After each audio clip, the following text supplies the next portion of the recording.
encouraging people to do it. So you are from South Carolina. And your name is? Louisa Bradford. Louisa Bradford. Would you mind telling the Nuclear Regulatory Commission what you think about the idea of the new Lee nuclear power plant in Gaffney? I can't imagine why anyone is still thinking about nuclear power at this point. Simply don't know enough about it. The startup costs are astronomical. We haven't figured out a reliable way to store waste. And frankly, living in South Carolina is something that I fear and dread. Did you hear that there was a possibility that the Nuclear Regulatory Commission might decide to put the nuclear waste, the high-level nuclear waste that was supposed to go to Yucca Mountain in Sandy Mush, North Carolina, 20 miles from Asheville? Again, unfortunately, I had heard that. Yeah. So it's terrifying. What's your name? Hi, my name is Chris Retzler, and I'm a Duke Energy customer, and I would like to say that I do not support the building of any new nuclear power plants, especially as a quote-unquote method for a sustainable energy future. It's a completely unsustainable process from the gathering of the uranium in the mines, which is usually coming from Australia, all to the immense water consumption at the plant. It's something I do not support, and I would like to say that. Thank you very much. First, what's your name? My name's Bob Carter. And you live where? I live in North Augusta, South Carolina. And you're concerned about Vogtle? I'm concerned about all the nuclear energy solutions that are being done right now. I'm concerned that Plant Vogtle is going to put more radiation into the atmosphere in the second most polluted area in the southeast. And well, my father worked at the Savannah River plant for 35 years, and when he died, we got settlements for his dying from skin cancer and Alzheimer's from using all the solvents and any exposure he had to radioactive elements while he was working. But if anything, there's too many layers of funding with nuclear power. The consumer does not see the full cost. The taxpayer has to keep paying and keep paying and keep paying forever for the waste material from that. And with all these wonderful things that they're doing with nuclear energy, they have the harmful side effects, such as the screening that's been done in airports exposes people to levels of radiation that is way too high for the human body. The mammogram in itself, breast tissue and testicle tissue are the most sensitive tissues in the body. And to check to see if there's any cancer by exposing them to cancer-causing radiation is insane. Well, sooner or later you're going to exactly come up with what it is that you're trying to find. It's insane. And we just don't need this misinformation. It's not the greatest thing under the sun. With solar, wind, and wave energy, we could have power online within a year or two, but I think there's too many people with their heads buried in the sand just listening to lobbyists and taking their money, and I'm tired of it.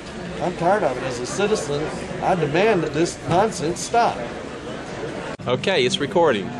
Hello, my name is Jim Miller, and I live in Indian Trail, North Carolina, right outside of Charlotte. And I'm presently enrolled in an alternative energy program at CPCC in Charlotte, North Carolina. And during my classes, I've learned about mountaintop blasting, plastic islands in the oceans from discarded water bottles. The nuclear plants don't know what to do with their waste, and they're keeping it, they're about to store it underground, and I think all of these things are just killing Mother Earth. And it's time all of the senators and representatives in Washington, D.C. woke up and realize that if they don't do something, pass a comprehensive energy bill, they're going to doom the planet Earth. And we need to start changing now, not 15 years from now when we'll probably run out of oil. So please, quit taking money from the lobbyists and start doing the job we elected you to do. Thank you very much. Okay, if you could start with your name. Yeah. Thank you. My name is Andrew Houston. I am retired from years of service in the federal government in Washington, D.C. as the senior urban design administrator in the federal government for 1968 to 2000 within the Department of Housing and Urban Development. An architect and planner, urban designer, and environmentalist, and also author of the preamble of the National Environmental Policy Act of 1969's preamble for mandating interdisciplinary use of sciences and environmental design. When I wrote that, we were concerned about the same things that we're concerned about now. Now we know that they're happening.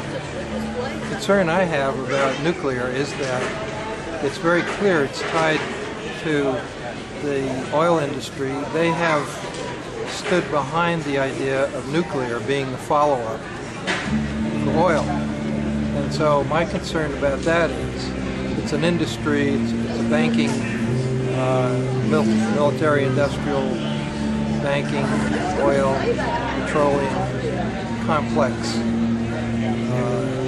power system politically, and not one that's known for environmentalism whatsoever. So I kind of distrust that. The other is that France uses it exclusively. Almost 75% of their power comes from nuclear. The French have a record of hiding what it is they do, their atomic bomb testing and so on out in the Pacific, and they really don't tell us what they do with storage in Europe. There's not a lot of disclosure there.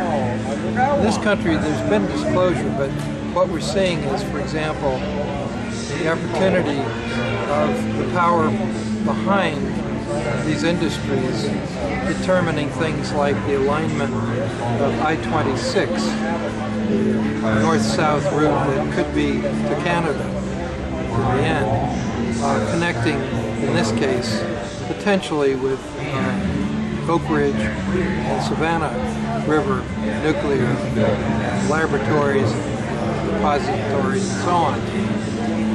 I live in Asheville. We're 50 miles or so from the pending construction, or at least planning for a new system to the South Carolina, one of dozens in the South. Our commitment to nuclear, I think, has been lacking in public disclosure and discussion and public information. So mine are just a list of questions. Where would we store? What happens with the storage? What about the many breakdowns and leaks and things that happen? What about shipping? What about when there are accidents with shipping containers? What are the truths? And how many, let's say, indelible genetic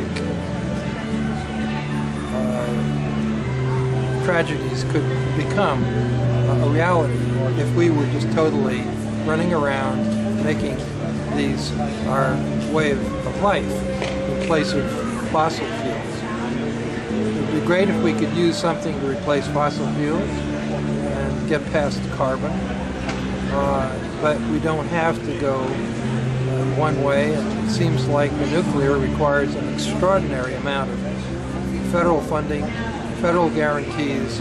If there are explosions and there are tragedies such as we've had, such as they've had in Russia and so on, the taxpayer picks up the tab. The industry doesn't seem to be accountable. And so I have a lot of questions, and I think that anyone deciding for it has to answer those questions. Otherwise, they're giving away as a commodity essentially our children and our inheritors' lives. Thank you.